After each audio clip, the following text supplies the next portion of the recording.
Cendrillon.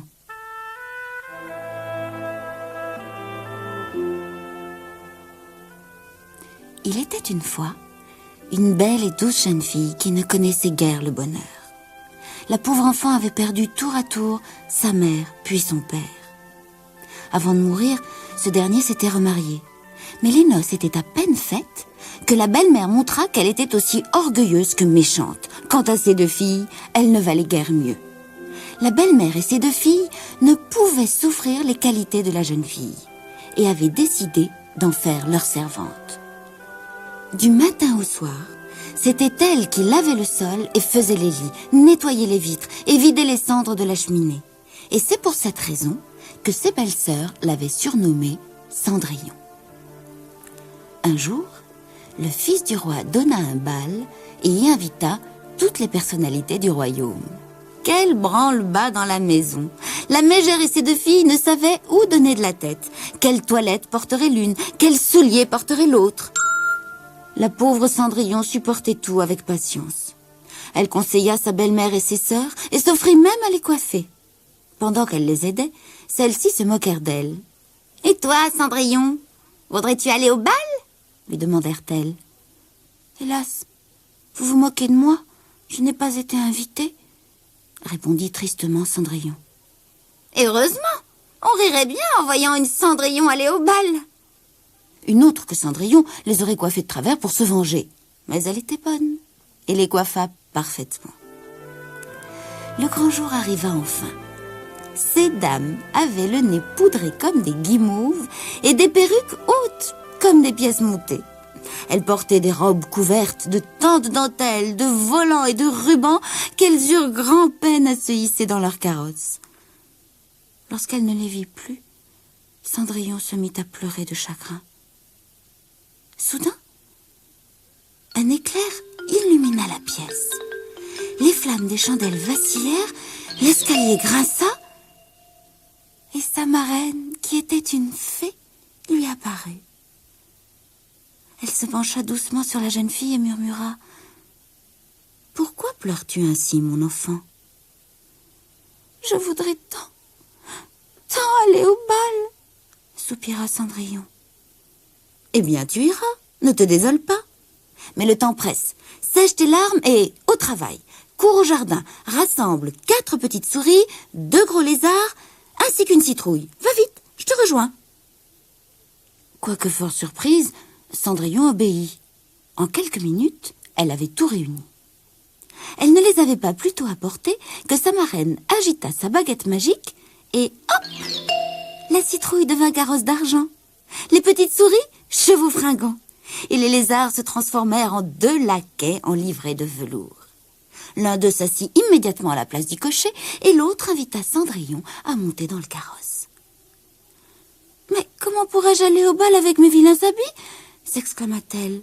« Suis-je sotte ?» fit la marraine. « J'allais oublier de te vêtir plus convenablement. » Et du bout de sa baguette, elle effleura le front de Cendrillon. Aussitôt, ses guenilles se changèrent en une robe de mousseline, brodée de perles et de fils d'or, et elle se retrouva chaussée des plus jolies petites pantoufles de verre qu'on eût jamais vues. La jeune fille était ravissante à s'y parer. La fée, sa marraine, la regarda l'air satisfait. « Bien, dit-elle. Cette fois, je pense que je n'ai rien oublié. Oh, mais si, suis-je sotte. Souviens-toi bien de ceci, mon enfant. N'oublie pas de partir avant minuit, car quand l'horloge du palais sonnera 12 coups, le carrosse redeviendra citrouille, les chevaux redeviendront souris et les laquais lézards. Maintenant, pars vite et amuse-toi bien. » Cendrillon s'enfuit toute heureuse. En arrivant au palais, elle entendit les rires et la musique. La fête battait son plein. Lentement, la jeune fille descendit le grand escalier de marbre qui menait à la salle de bal. Et comme par miracle, lorsqu'elle apparut, les voix s'éteignirent et l'orchestre se tut. Tous les invités étaient muets de stupeur face à l'extraordinaire beauté de l'inconnue. Le prince, quant à lui, se précipita au-devant d'elle pour lui demander de lui accorder sa première danse. Et il fit de même pour la suivante, ainsi que pour toutes les autres. Toute la nuit, il n'eut Dieu que pour elle. Les invités chuchotaient « Le prince est tombé amoureux ? Qui est donc cette ravissante jeune fille ?» Mais personne ne la connaissait. Seules dans leur coin, les demi-sœurs de Cendrillon se plaignaient. « Qu'a-t-elle donc de plus que nous ? Ce n'est qu'une étrangère.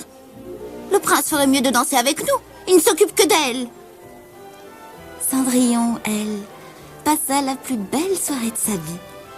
Dans les bras de son beau prince, elle avait oublié tous ses chagrins, toutes ses peines, les parquets à cirer, les robes à raccommoder, les humiliations. Elle avait aussi oublié toutes les recommandations de sa marraine, la fée. Et le temps s'écoulait. Soudain, l'horloge du palais sonna le premier coup de minuit. Cendrillon se leva et s'enfuit le plus vite qu'elle pouvait. Elle se précipita vers le grand escalier de marbre. « Il est encore très tôt !» implora le prince. Le 3e coup de minuit sonna. « Je ne connais même pas votre nom. » Déjà, Cendrillon était aux portes du palais. L'horloge sonna le 6e coup. « Je vous aime !» cria le prince. Trop tard. La jeune fille s'engouffrait dans le carrosse d'argent qui partit aussitôt. Lorsque le 12e coup de minuit résonna dans la nuit, Cendrillon arrivait enfin devant chez elle. Il était temps, car aussitôt, les laquais redevinrent lézards, le carrosse citrouille, les chevaux souris. Et ces magnifiques vêtements, pauvre guenille. Cependant, au palais, sur une des marches de l'escalier de marbre, une pantoufle de verre scintillait. Dans sa course folle, Cendrillon l'avait perdue. Le fils du roi s'en empara et la serra contre son cœur.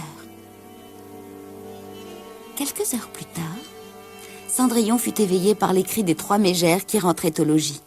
« Tout cela, c'est de la faute de cette souillon !» criait l'aînée des filles. « Si seulement elle avait repassé ma robe correctement, c'est moi que le prince aurait aimé. »« À quoi penses-tu ?» reprit la seconde. « Si cette idiote avait su serrer mon corset, c'est moi qui l'aurais choisi. »« Du calme, mes chères filles, » coupa leur mère. « Ne vous disputez pas. De toute façon, cette jeune princesse inconnue a disparu. Au prochain bal, c'est vous que le fils du roi remarquera. » Mais, quelques jours après, le prince décida d'épouser la belle personne à qui appartenait la petite pantoufle de verre. Et il envoya ses messagers l'essayer à toutes les filles du royaume. On l'essaya d'abord aux princesses, puis aux duchesses, aux comtesses et à toute la cour, mais inutilement. Alors, on posa la précieuse pantoufle de verre sur un coussin de velours rouge et on s'en alla la faire essayer à toutes les jeunes filles de la ville, sans exception. Boulangères, charcutières ou drapières, bourgeoises élégantes ou servantes, les messagers du prince n'en oubliaient aucune. Mais nul n'avait le pied assez fin. Quand ce fut le tour des sœurs de Cendrillon, l'aînée ne réussit même pas à faire entrer 2 orteils dans l'escarpin. Quant à la cadette, elle aurait dû se couper le talon pour pouvoir le chausser. Alors, Cendrillon s'avança.